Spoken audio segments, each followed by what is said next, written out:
This episode of Joyride is being brought to you by High Bank. High Bank is a proud Columbus-based distillery. Look for High Bank spirits at your local liquor store and favorite bars around the city. By purchasing High Bank spirits, you're supporting and drinking local. Drink local, drink High Bank. You're listening to Joyride, a podcast for people who love cars. Now sit back and enjoy the ride.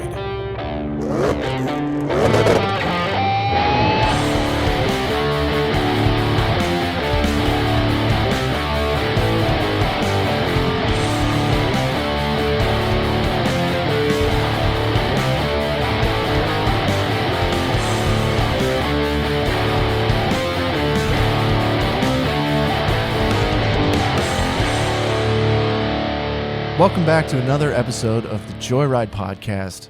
I am part of the duo. I'm part of the 1 + 1. 2x2. No, I am part of the roadster of joy that is this podcast. I am part of the 2-seat convertible that is this podcast. Are you saying you're my Miata too? I am. No, we are the Miata. We are the Miata. We are the Miata of your ears. Oh. Yeah. Ooh, soft purr. Mm-hmm. Not very powerful. But doesn't need to be. But fun. But fun. Lots See? of fun. That's us. There's lots of moving and shaking happening. Yep. You know? Yep. Agile. Agile. Ooh, yeah. Yes. Who doesn't like flexibility? And we are back in the saddle again. That's more of a horse term than a car term, but It's a mode of transport. I'm okay with it. I like it is a mode of transport. Mostly. They're horsepower. I mean, Yeah. that's what it is, right? Yeah. I like saddle stitched interiors. I do, yes. Okay. Yeah. So I wasn't too far off. No. How are you, Rob? I'm doing well, Pete. Yeah. Yeah. That's good. That's good. What have you seen recently that's interesting? Anything? We've talked a little bit about small cars, and I saw... Oh, it's funny because I have a small car too. Oh, you do? Yeah. Oh, boy. Okay. All right. So I saw a Chevy Spark. Have you ever seen one of those? Yeah. Wasn't it in like a Transformers movie? It might have been. This one was lime green. Oh, God. Yeah. And That's a standard color, by the way. it is a standard color, yeah. And it was adorable. It was Adorable. it was adorable, and it had I'm gonna guess with the reference. So it had a vanity license plate on it that said Junkrat, and there were also stickers on the side of the car that for all my video game nerds out there, I think was in reference to an Overwatch character by the name of Junkrat. So I think, going out on a limb, that it wasn't supposed to be a junkie type Junkrat car. I think it was in reference to a video game character. Interesting. Okay. So I thought that was kind of cool that, you know, this person went that way with their car. So I looked up what a Chevy Spark cost. MSRP, brand new, 2020, Yeah. $13K. Now, So that's not too shabby. That's a deal right there. Yeah. That's a deal. So, question. Yeah. Would you buy one? No. No. No. Under no circumstance. I don't know about no circumstance, All but right. I mean, Give me a it's- circumstance in which you would entertain a Chevy Spark for $13K. Oh, I would get one used for $7. I'd get it. I don't know. Like if I had, I don't know. Can I come up with a reason? If I had 10 other cars that I liked, I don't know. I've never driven one, so maybe they're, you know, a ton of fun. I don't know. I doubt it. I doubt it. I'm looking at it. It says horsepower is 98. 98 horsepower. So, 9-gallon fuel tank. yeah. Presumably it gets good gas mileage. Well, it's 30. It says 30 in the city, 38 in the highway, so not terrible or anything like that. Pretty good, No. especially for a small car. Yeah. You crank that thing up to like 250 horsepower, and now we got something. Now we got something talking You're about. going to need more than the lawnmower tires on that thing. Yeah. Just roasting little lawnmower tires. But I think it's an interesting thing in that, you know, just because a car is sub 100 horsepower doesn't mean it can't be something that's fun. You know what I mean? Mhm. Like like I said, having not driven one, if Junkrat is out there and wants to take me for a spin, I would be more than happy to cruise around in your lime green Chevy Spark. That would be a blast, I think. That's fantastic. That's a good car. Okay. All right. I had never seen. Well, I don't know that I've never seen one before. That one, maybe it's just I've never noticed one. I think is probably more what it was. So I think they should all be lime green. Oh God. That's getting a little too Is that much. Too much? Yeah. It's Okay. Too much. All right. So I'm gonna full disclosure. I hate to bring up somebody else's thing here, because I didn't ask them for permission, but I think they'd be okay with it. I'm sure they would be. Are you familiar with Bring a Trailer? Yes, Okay. absolutely. Yeah. So obviously follow it on Instagram. Okay. It's a huge time suck. Yes. Because every 20 minutes there's another car. But I like it because there are pristine examples of a lot of unique stuff. Yeah, I like the selection there. Yeah. They have your typical, German stuff and kind of your enthusiast, I mean, it's the place to go for any enthusiast of any model, because you'll find it there. But there's also random stuff. So I won't talk about this one too much, but there was like a 74 Volvo, like 4-speed, all original. I mean, it's cool to see the pictures and see it like untouched in its original state. But the one that caught my eye this last week was an 87 Honda Civic Si. Okay. With the hatch. Oh, the wagon. Yeah. Okay. Yeah. So two-door hatch. I guess you could call it a wagon. It looks like a wagon. It looks like a wagon. Is it? Well, it's 2-door. Yeah. I mean, it's definitely wagon-esque. Wagon-esque. Yeah. And it's an 87, so it's still like old school Honda, but it is the Si. So it was, I think it was a 1.5 liter, 1.5 liter, 4-speed manual, but just like you bought it in the showroom, untouched, unmutilated. It looks really nice. It's a good example of a neat, quirky car. Like, and I grew up wanting one of these. As an SI or that particular year? That particular year, Civic, SI. Yeah. Wasn't a huge fan of the hatch, but, would definitely have entertained it. Even 20 years ago, I guess, when I was looking for a car. Even then. So they were newer then. Okay. But they were still old. Yeah. They were going 15, 16 years old at the time. Roughly. And so, they were still kind of expensive, and everything I was able to find. And back then, like, you didn't have the ends of the internet. I mean, I know that it was there, but yeah, it wasn't like it is now. People were still learning how to consolidate, classified ads. Back in my day. So, everything around us, Northeast Ohio, was like completely roached out. Yeah. Like, floors were gone, fenders were gone.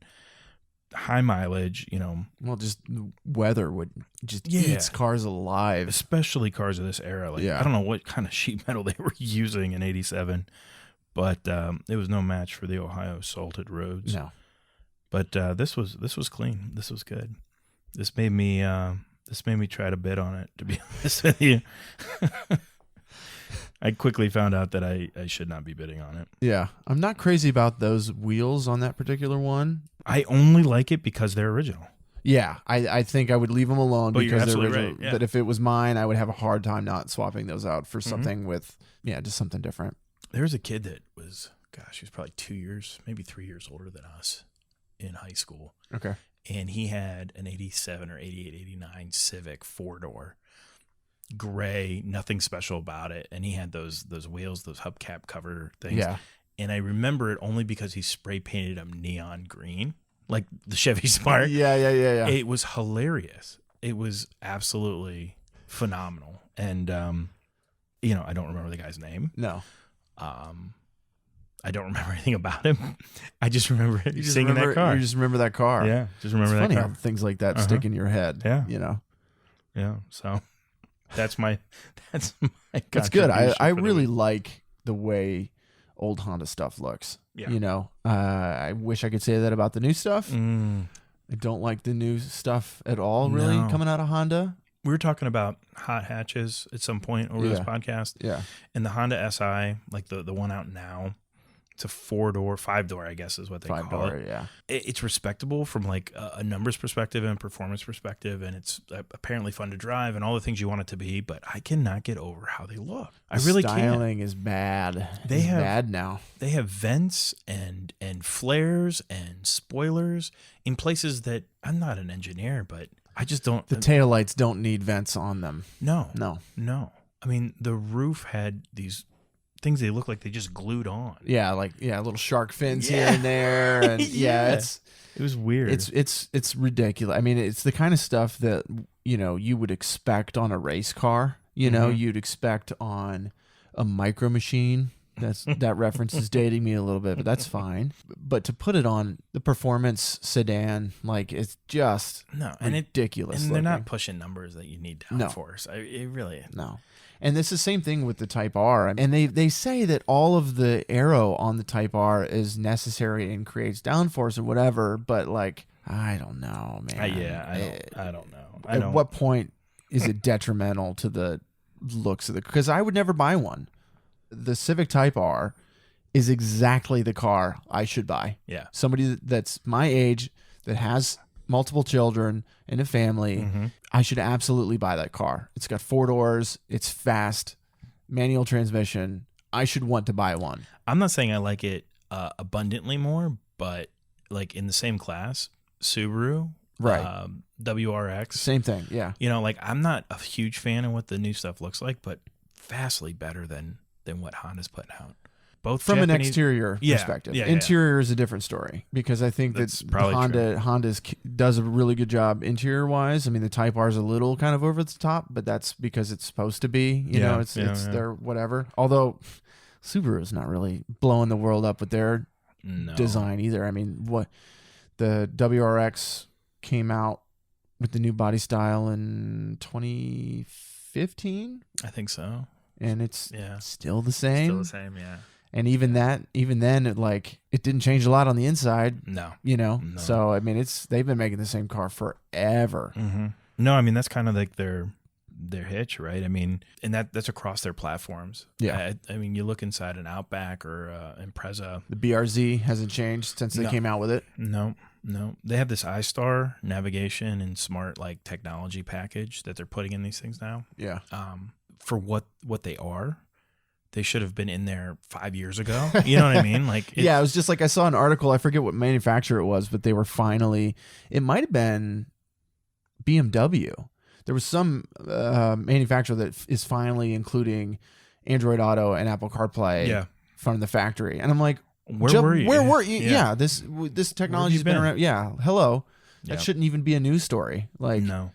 My wife has a 2012 Outback, and for the year, it's supposed to be their best top of the line package, and to say you'd be underwhelmed is an understatement. It is incredibly boring on the inside. Yeah, and like I think intentionally set up for a early 50s, late 50s, like almost grandma, maybe grandma, like buyer. Like it's so.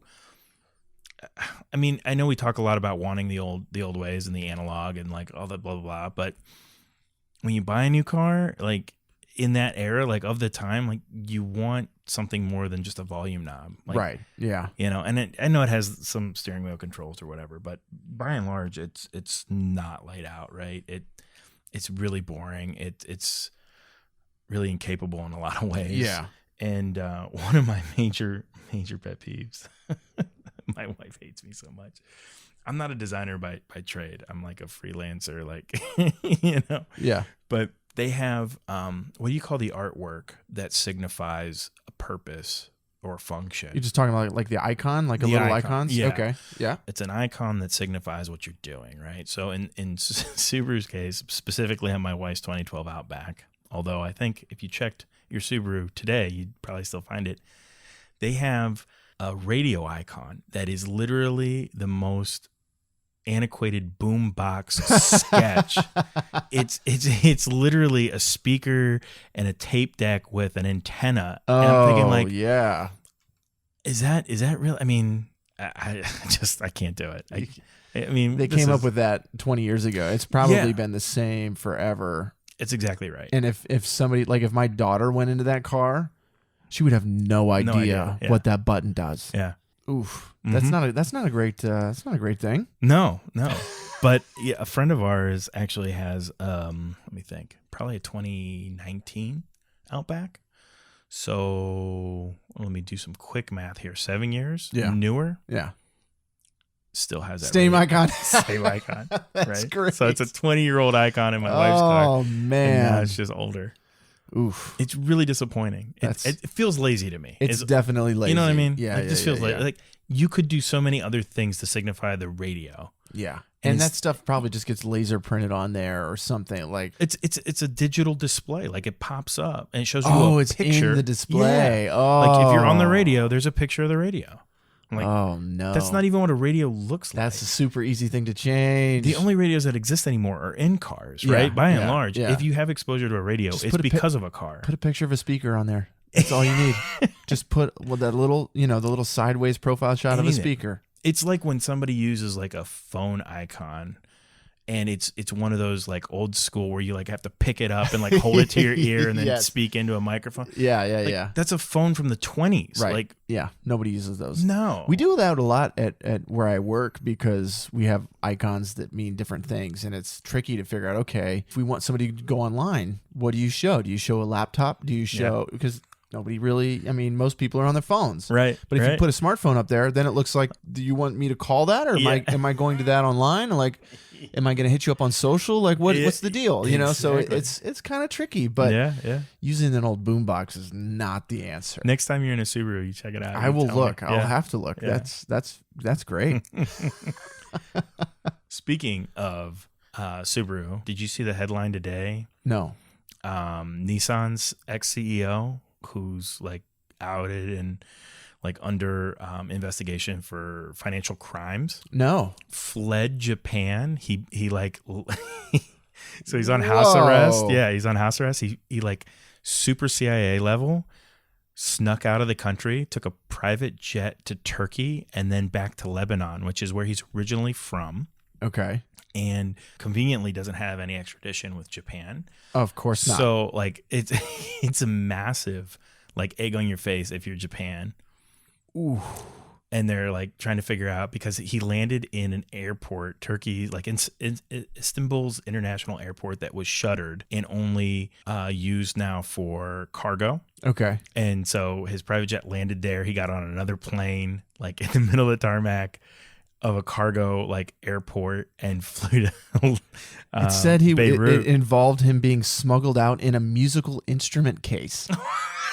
I didn't see that. Yeah. NPR reporting. Yeah. Former Nissan CEO Carlos Ghosn. I don't know how to say that. Yeah. Ghosn. Wow. Yeah. That's it's like, good luck to you, Nissan. I hope you get your man. But that's, I don't even know what the financial crimes were. Like he did something funny with the accounting, and I don't think it was like a massive sum of money. I think it was like 20,000, 40,000. It's really bizarre. But the Japanese culture, the way they handle social norms and disrespect and all that kind of stuff. Yeah, it's different. So yeah, I saw the headline. At the time when I read it, there wasn't much known. But like that piece about being smuggled out, I wasn't in the story I read. Yeah. But there's not much here in this article. I'm trying to find a different. They're still sorting it out. Yeah. Well, yeah. They're talking to his wife. They're talking new. to like the charter company, the pilots, crew on the ground in Istanbul, people in Beirut. Oh my gosh. Yeah. To be fair, that guy looks like he would be capable of financial crimes. But judgments aside, if that's true, like that may be something funny to say, right? But he was the CEO of Nissan. Like, right. You don't just fall into that job. He's been in the car industry for years, decades, right? So he was originally arrested, and then he posted bail. He skipped bail? Well, he posted bail in April. So $8.9 million he posted for bail, right? Okay. And then he was on house arrest. He was monitored by a 24-hour security camera that was installed outside his house. And somehow he still got out. and like orchestrated, because I'm sure his phone calls and Oh yeah, everything communication was tapped probably for sure. but still orchestrated this like super complex. Like, Okay, here it is. All right. According to the BBC, Lebanon's MTV Lebanese reported that he, with an assistance of a paramilitary group who were disguised amongst a band of musicians, that he was able to get out that way. it was a full like extract team. Yeah. They had a band performance at his house, and then shortly after they finished, he snuck inside a large instrument case and then was hurried to the local airport. That's a movie right Yeah. there. I mean, that's good enough for any movie, and certainly a book. I'm like, curious of what kind of musical case did the guy fit into, you wonder? like a cello, It had to be a cello a case. piano right? box. I don't. There's no way. I mean, he's 5'6", so he's not fitting in a guitar case. No. Or maybe some weird, like a bass drum case, or I don't know. What do you squeeze into, and then how long do you stay in there? And that's not just like a fly the moment. Like, hey, you know what might be a good idea is if I follow these musicians out, right? Like, they hire the team, the paramilitary team. They come up with the ruse. They execute a full concert, presumably. Right. Yeah. Coordinate 2 planes, private jets. Yeah. Now, again, like Pete said, this is all still in flux. So it's chances. His wife is reporting that these musical escapes is fiction, but Yeah. this is the second BBC. They're, they take it for what you will. And I was on NPR as well, and they both said that. So, but that's hilarious. Yeah, it's a guess, right? But Yeah. I mean, they guessed it after watching the surveillance video of musicians going in and musicians coming out with large equipment. Yeah. Presumably. It says that they've been planning the escape for months. I think he was going to jail for a really long time. I would have to imagine. Yeah. If you're the CEO of a major company like that and you get caught for some sort of fraud. Mm-hmm. But that happens all the time here in America, and I know nobody goes to jail. Yeah, nobody goes to jail. Why? I guess different rule of law. different different strokes for different folks. I guess I don't know. Yeah. That's my headline contribution to the podcast. Innocent until proven guilty, Mr. Ghosn, but it sounded like he was in jail already. I don't know. So we'll see. You don't typically flee a country in a musical instrument case if you're innocent. Right. That's all I'm saying. That's Yeah. usually not how that goes. Man, in Lebanon too. Yeah, going to Lebanon. I mean, Or he's Beirut, I guess he's from there originally, so that's why he went back there. It's not a super stable country, from what I understand. Yeah. So he hadn't. According to this, I guess he hasn't faced trial yet. So he was preparing for trial, which is why he was able to get out on bail. Yeah. And he bounced. Oh yeah. All right. Well, there you go. Yeah. What else you got for us? So I got a kind of a cool, uplifting story here about our boys over at Ford. In this day and age, I always get sick to my stomach when I see corporations or just companies in general taking work that could be done here and paying somebody in a different country a non-living wage to do the work that could be done here in the name of profits. I personally think it's horrible business practice, and I know that lots of companies do it, and that's fine. If it were up to me, it wouldn't be a thing I would do or ever condone doing. I would just say we got to come up with a better business plan. If our business isn't good enough to be done and pay the people who are creating the products that we're selling to be a living wage, then maybe we don't deserve to be in business. Yeah, and that's just sort of the way I feel. Certainly a view, yeah. And now, again, I'm not a business person, and feel free to argue with me. That's fine. I mean, there's no argument outside of, your worldview, right? I mean, Right. Both answers are right depending on your perspective. I don't have a problem with them taking work and paying. If labor is cheaper in another country, fine. If that's the way you want to go about your business, I don't have a problem with that. What I have a problem with is all the stories you hear about big companies paying workers a wage that they can't make a living off of, where they're living at the factories, that sort of thing. Like all the horror stories you hear, that's the kind of stuff that makes me mad. I'm all about spread the wealth, if that's what you're going to do. If you're going to actually pay people a good wage that they can have a family, have a house, or whatever, situation is. So that brings me to Ford, and this is coming out of USA Today, is planning to invest $1.45 billion in 2 Detroit area plants, creating 3,000 new jobs. There you go. So I think that's really awesome. That Those are Detroit plants? Detroit plants, yeah. So it says that $750 million will go to the Michigan Assembly Plant in Wayne, and that 2,700 jobs will be added there over the next 3 years. And then another $700 million is going to get invested in the truck plant in Dearborn, where they're going to add 300 new jobs. So I think that's awesome. No, that's fantastic. Good for them. And they're going to be making, it says they're going to be building on their strengths, trucks and XUVs, and expand into electric and autonomous vehicles. That's whatever that is. It's fine. I saw an interesting, bullet point or data point on BMW. You just said, their strengths with trucks and SUVs 2 years ago, and this is going to be directionally correct, but maybe something like 2017, SUV sales for BMW accounted for 34% of their overall unit sales, which is a big number. That's a big number. It's almost not as big as I thought it would be for 2019.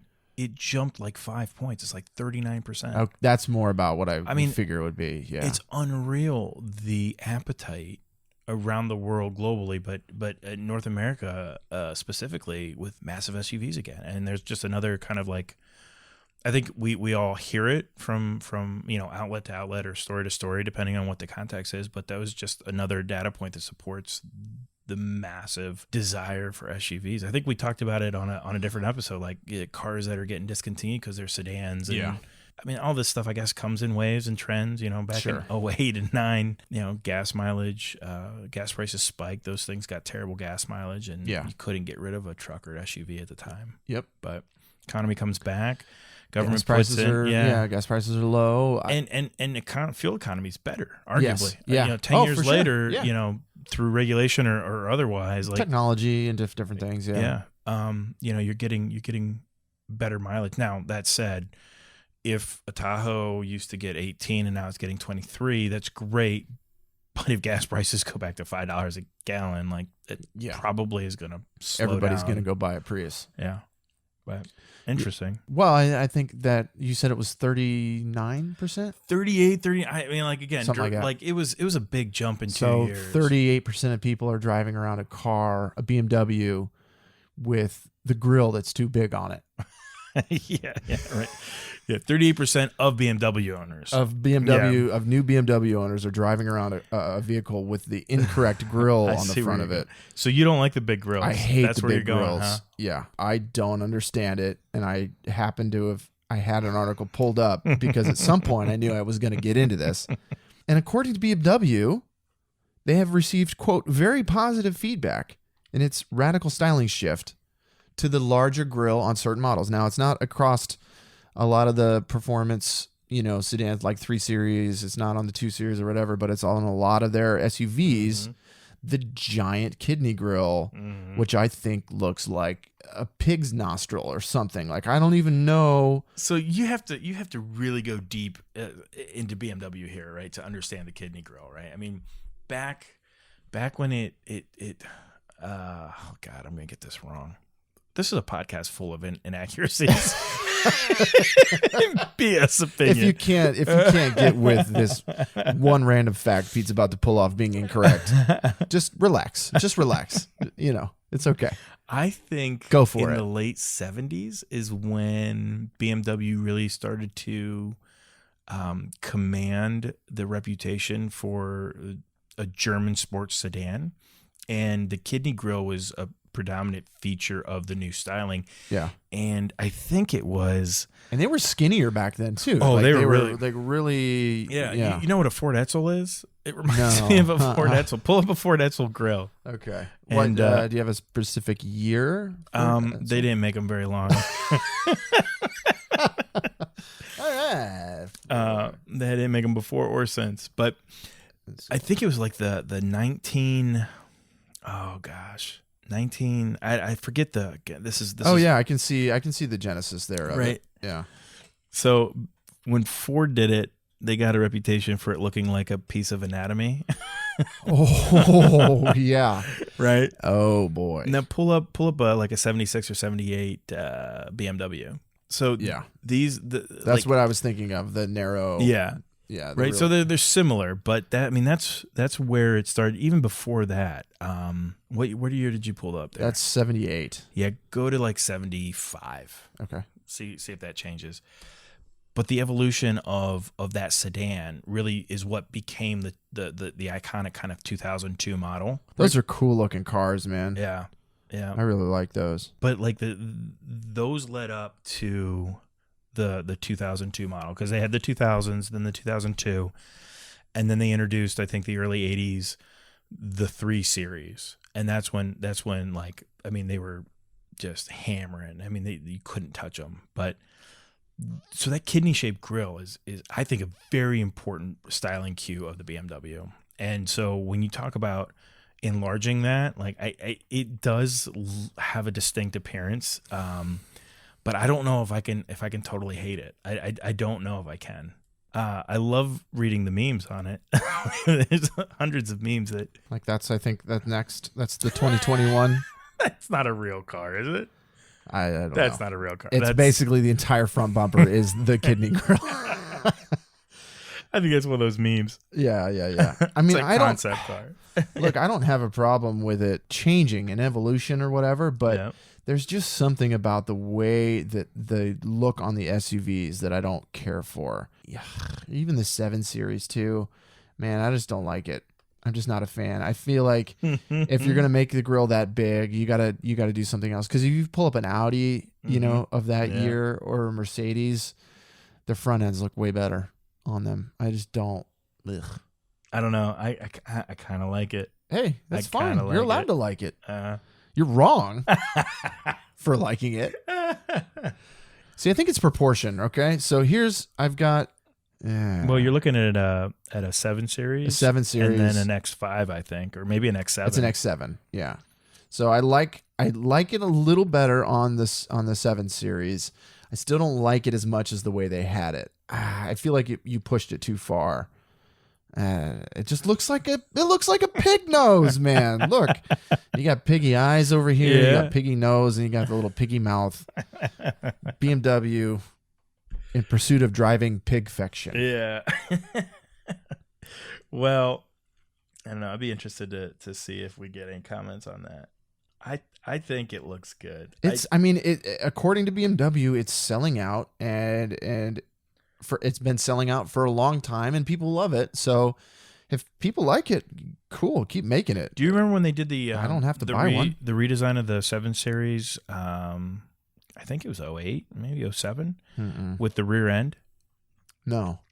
Oh, I mean, the enthusiasts hated it. Absolutely hated it. I mean, every like Car and Driver and Top Gear, like every commentator called it ugly. I mean, it was a huge departure from, what they've historically been doing, but I think they need more of that stuff. I think they need more, design through instinct and less through consensus decision making, because I think modern BMW, like BMW today, 2019, 2020, the 3 Series looks, there's nothing fun or engaging about a 3 Series or 5 Series BMW. No.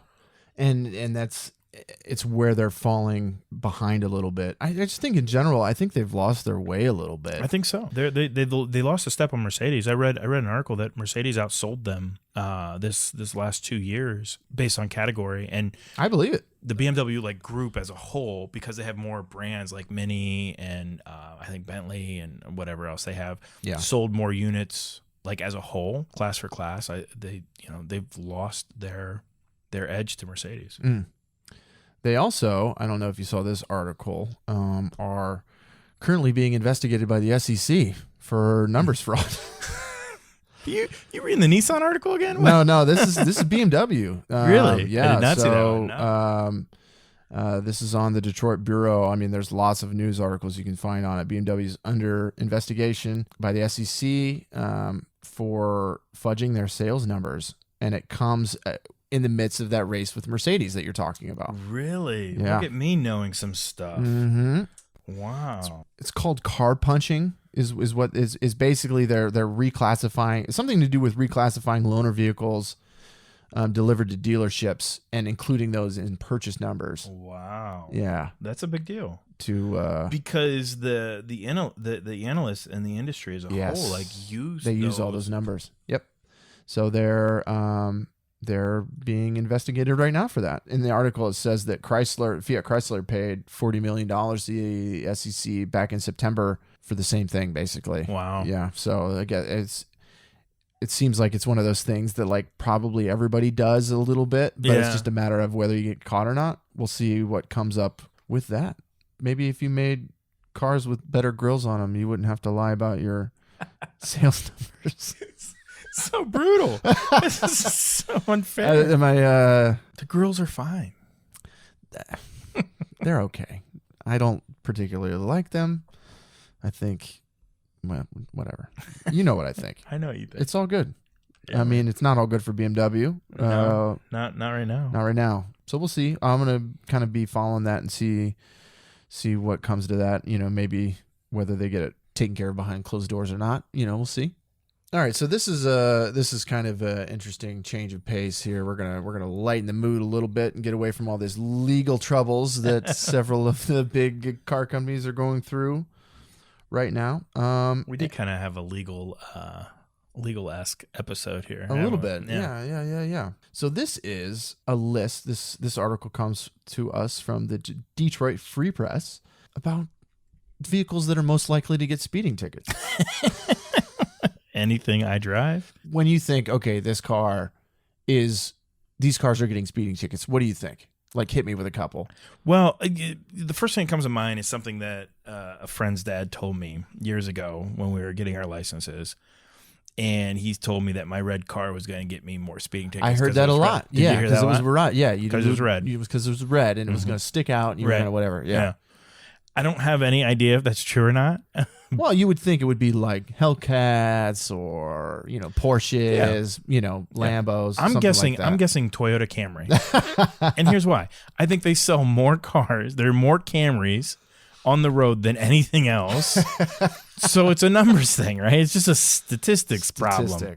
We'll sort of work our way up the list, and there's a couple funny ones on here. Top 3: Honda, Toyota, and minivan. No. No? No. Okay. No. We'll start at number 10. Okay. Number 10 is the Hyundai Veloster. So our little man that could, right. Yeah. getting in there. So sure, okay. That makes sense. Yeah, sure. Number 9 is the Subaru Impreza. Okay. Well, that's because there's a bunch of. So that's I think that goes to your Toyota theory. Is like there's a ton of those out there. Everybody buys an Impreza. Most of them are base models, and they all think they're rally racers. Right. Yeah. On side streets and interstate on ramps. Yeah. I freaking hate that. It's basically Toyota Corolla anyway. So you were mostly right. Yeah. Okay. Okay. Number 8 is the Infiniti G37. Well, that tracks. Yeah. I think that the people that drive a G37 are prone to speeding. Yes, I would tend to agree. Without trying to alienate our limited audience. Yes. Number 7, Dodge Dart. Huh. Yeah, I thought that was kind of a weird one. Do they still make a Dodge Dart? That is a good question. I thought so. Why is a Dodge Dart speeding? Is it going downhill with the wind at its back? Or, I mean... Let's see. The SRT No, Dart. they quit making them in 2016. Dodge Dart. Rest in peace. I would imagine that they're probably a fairly affordable on the used market. And so, similar thing where they're just out there. Now that you mention it, a couple weeks ago, some a-hole on the expressway came blowing past me like he was driving a Hellcat. And when it passed me, I was like, is that a Dodge Dart? Why is he driving there that you so go. fast? Confirmed. Dodge Dart confirmed. Anecdotal evidence. All right, so number 6, Ram 2500. Really? Yes, sir. 2,500. Yeah. So, getting them big boys. Yeah. That must be, I get passed all the time by massive trucks on the highway. Do you? Oh, yeah. Yeah. Yeah. Huh. And I always think because you don't see him at first, you just hear him coming, and the exhaust is always too loud. And I think it's going to be something great, and then it's just a big stupid truck that goes by me. Big stupid truck. You know, no what offense if you own one of those. I would love to own a big stupid truck, but I don't have one, so I'm just that's just jealousy. It only becomes a big stupid truck when you're dumping like diesel like exhaust on people, and that drives me nuts. I don't understand why you think that's cool or impressive or funny. I'm not exactly sure what the motive is. It's just lame. Period. Yeah, I don't get it. And you're doing it. You can see the fumes coming out of the back of your thing. They're doing it on purpose. Yeah. Ugh. Smoking everybody behind them. Yeah. Big stupid. Big stupid. Okay. So now we're up to number 5. Okay, top 5. Jeep Wrangler Unlimited. Can a Jeep Wrangler do more than 70 miles an hour without falling apart? Yeah. Or That's like a very good deafening question. you Yeah, with yeah. the loud mud tires just squealing. Have you ever like been in a car that's clearly been upgraded in air quotes? No. With like giant tires and lifted. Mm-mm. They're loud, man. You put mud tires on a lifted truck or a lifted Wrangler, you can't just hear road the noise wise. Yeah, road noise. It's terrible. And then you're in a Wrangler, so there's little to no panels. barrier. Yeah. I mean, it's terrible. It's the most unenjoyable drive there is, in my opinion. Number 4, the Hyundai Genesis Coupe, which they stopped making. So those are, I mean, those guys are those fairly, performance vehicles. Yes, they were, and it's coming back too. Genesis, when they finally split off and became Genesis, they stopped making the coupe for some reason. I love the size of it. It's a lot like the. Does this have a sister vehicle to it? I don't know. It's a lot of like the Infiniti and the Nissan, 350Z, 370. But I don't like the front. I don't like the front end of it. I like everything but the front end on that car. But I don't like the mouth guard on the front of that. You see the little Subaru does that on the front of the BRZ too, and I hate it. Yeah. I hate it. I would have not guessed that car. I'm actually really excited to see what they do with the refresh one. I think it's coming out next year, if not the following year. They're bringing back the coupe because for whatever reason they did away with it when they became the Genesis brand. They got rid of the coupe, so I'm excited to see it coming back. I just pulled it up. 6 Genesis models by 2021. Yeah. I haven't seen any spy shots of it yet or anything, but as long as they don't do the mouth guard, bro. Yeah, see? It looks pretty good. Put a little wing on the back of that. I don't know if I'm crazy about the diamond, about it coming down to a point. Yeah. And the diamond grill up front. There's only so many things you can do, right? I know. But that...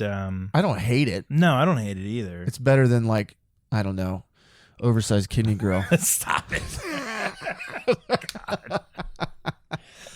All right, so now we're in the top 3 spots now, okay? So number 3 is the Volkswagen GTI. Yeah, that makes sense. Yeah, total. Yeah. When you think about, I wish this list had corresponding ages and gender of driver. It has a few other little funny anecdotes at the end that we'll get into. 22-year-old dudes just ripping through gears. It didn't get into any sort of gender, based things, but just some other funny little tidbits. So yeah, the GTI, that's fairly affordable. It's fast. There are tons of them on the used market. They're reliable, so everybody has them. Yeah, and you can beat the hell out of them, and they're great little cars. We'll be test driving one when I get the chance to pick up my next car. I hope you get a speeding ticket on your test drive, just so we can talk about it. Oh boy, I hope I get a speeding ticket on one of my test drives. That'll be good. Means I'm doing it right. It means you're test driving the right car. Yeah, exactly. So number 2 on this list is interesting to me. It's the Scion FRS.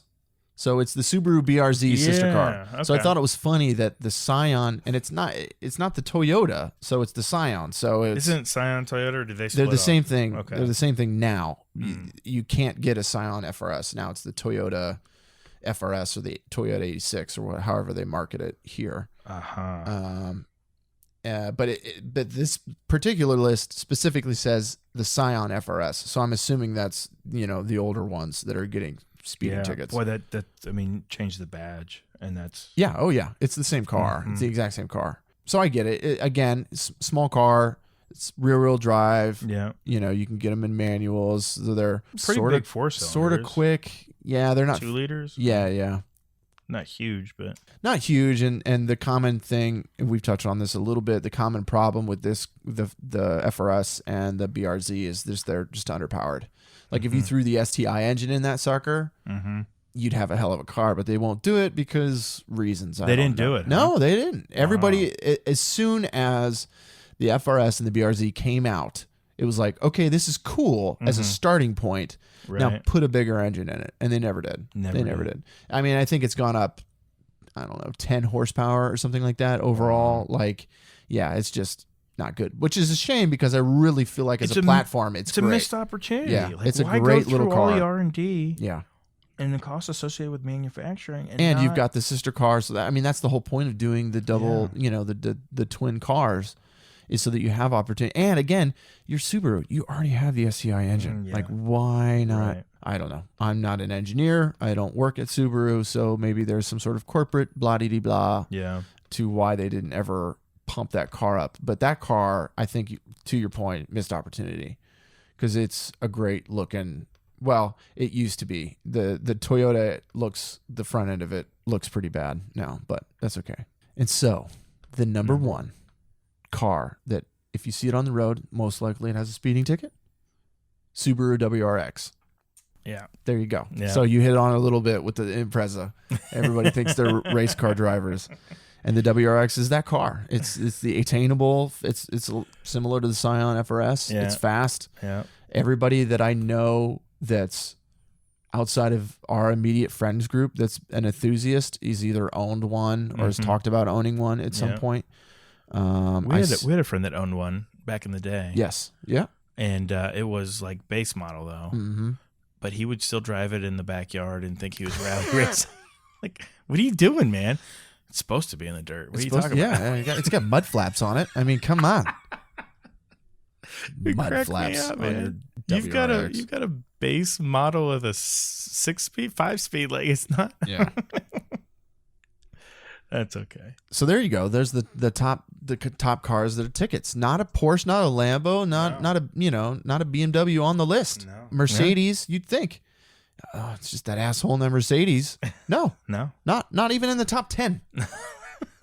Not even. So you save your comments. Yeah. You know, when you see those cars and one cuts you off, hey, they're not getting in trouble for speeding. They're safe drivers. They're safe drivers. You heard it here first. So just some little what they called nuggets from their number crunching. The FRS came in at 1.72 times the average for at-fault accidents.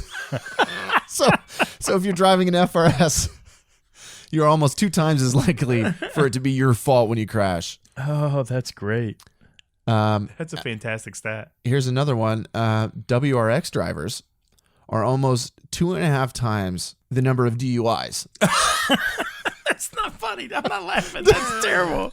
That's so shitty. So not only are you getting ticketed the most, but you are Oh my God. 2.5 times the number of DUIs, What does that say about you? and almost 2 times as many at-fault accidents as the national average. Wow. So there you go. and the antidote for the FRS is even though they're 1.7 times for at fault, 25% below the national DUI average. So those guys are responsible in their accidents. At least they're not hammered while they're doing it. So there you go. God. Where did you get that list from? This is from the Detroit Free Press, and it also included the cars with the least speeding tickets. Okay. You want me to run through those real quick? Give me top 3. All right, top 3 in those. You got the Mazda MPV, which I have no idea what the hell that is. It's 'cause there's only 3 of them in I the think world. I'm noticing that with this with this list here. The number 2 is the Chevy C2500, and number 1 is the Chevy Astro. Oh God, yeah. Yeah, so a lot of I mean, those. that's a list that's easy to make, right? Right. I mean, like how many Audi Ford Q- GTs are on? Audi Q7 is on there at number 9. Okay. And you've got the Dodge Caravan at number 7. So there you go, rolling around in your minivan. You know. Yeah. So there you go. The link to that story will be in the show notes. There's a few other little bits and bobs in there, but I thought that was interesting, and it confirms my suspicion that WX drivers are don't hop in a car with one of those guys. Watch out when one's next to you, huh? Yeah, be careful. All right, Rob, that's another episode. It's in the book, sir. Yeah, I like it. Well, I appreciate the time with you, the time with our listeners. So if you guys really want to engage and go more than just listening, please like, subscribe, follow. Our platforms are Instagram at Joyride Pod. We have an email. You have a question, let us know. Email is contactjoyridepod@gmail.com. And eventually, there's going to be a T-shirt or two on our website. Rob, what's our website? You can check our website out at joyridepod.com. Special thanks to our episode sponsor, Highbank Distillery. Feel free to go follow those guys on Instagram and check out their website, highbankco.com. And go buy some yummy spirits for yourself. Yes. Until next time, enjoy the ride.